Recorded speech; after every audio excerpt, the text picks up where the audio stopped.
আসসালামু আলাইকুম, সবাই কেমন আছেন? আশা করি সবাই অনেক ভালো আছেন। আমি অনেক ভালো আছি। চলে আসলাম আবার একটা নতুন রেসিপি নিয়ে। তো এগুলো হচ্ছে তিল, মানে তিল কয়েক ধরনের হয়। একটা সাদা, কালো, এটা লাল টাইপের। আর এগুলো হচ্ছে চাল, চালগুলো অনেক সুন্দর করে ভেজে নিছে।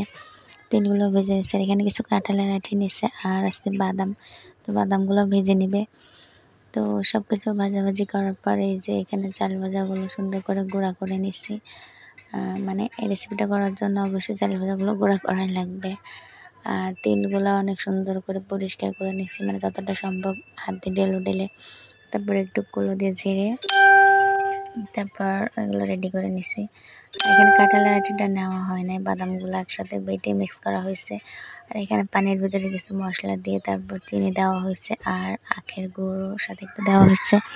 এখানে ময়দা নিয়ে নিছি, কারণ এটা একটা পিঠা তৈরি করা হবে। তো এই যে এই গুঁড়াগুলা সব কিছু এই পানির সাথে মিক্স করে মানে নেড়ে চেড়ে নেওয়া হবে, নাড়ু টাইপের যেভাবে বানায়। তো এখানে পিঠার পুরটা এভাবে তৈরি করা হবে। তো এই সব কিছু জাল করে নেওয়ার পর ওটা দেখতে ঠিক এরকম হচ্ছে।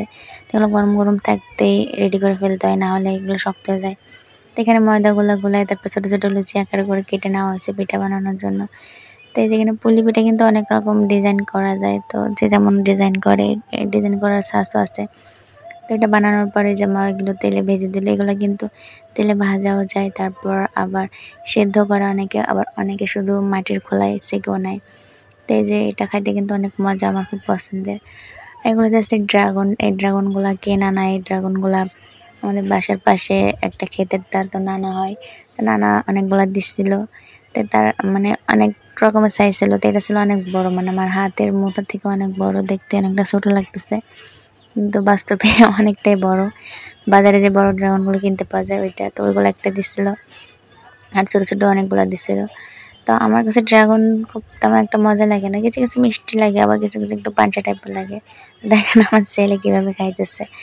তো বড় ড্রাগনের 4 ভাগের মানে 1 ভাগ তাকে দেওয়া হয়েছে, সে পুরাটাই মাশাআল্লাহ খাইছে আর অনেক মজা করে খাইছে, তার মুখের অবস্থা দেখলে বোঝা যায়।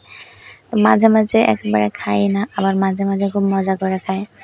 এগুলো অতটা মিষ্টিও ছিল না, আবার পানসাও ছিল না, মোটামুটি। আর এদিন রান্না ছিল এটা যে ঘেটকল দিয়ে তারপর কলার মোচা ভাজি করছিল, ঘেটকল আর কাঁঠালের আঁটি, তারপরে পাঙাশ মাছ দিয়ে রান্না করা হয়। রান্নাটা আমি আগে একবার একটু ভিডিওতে ছাড়ছিলাম। মাশাআল্লাহ এটা খাইতে অনেক মজা লাগে, আমরা প্রায় খাইছি। আর যেহেতু আমাদের মানে বাসার পাশে ঘেটকলগুলো হয়ে থাকে, তো কয়েকদিন পর পর তুলে খাওয়া হয়। তো রেসিপিটা কিন্তু মানে অনেক জায়গায় করে, আবার অনেক জায়গায় করে না। আর এই যেগুলো পরিষ্কার সব করে নিচ্ছি, ঘ্যাটগুলো ডান্ডিগুলো সরাই নিচ্ছি, তারপরে কাঁঠালের আটিগুলোও সব সরাই নিয়ে এগুলো পরিষ্কার করে ধুয়ে তারপরে কিন্তু রান্নাটা করা হয়। আবার কলার মোচাটাও অনেক সুন্দর করে পরিষ্কার করে নিতে হয়, নিয়ে তারপর রান্না করতে হয়।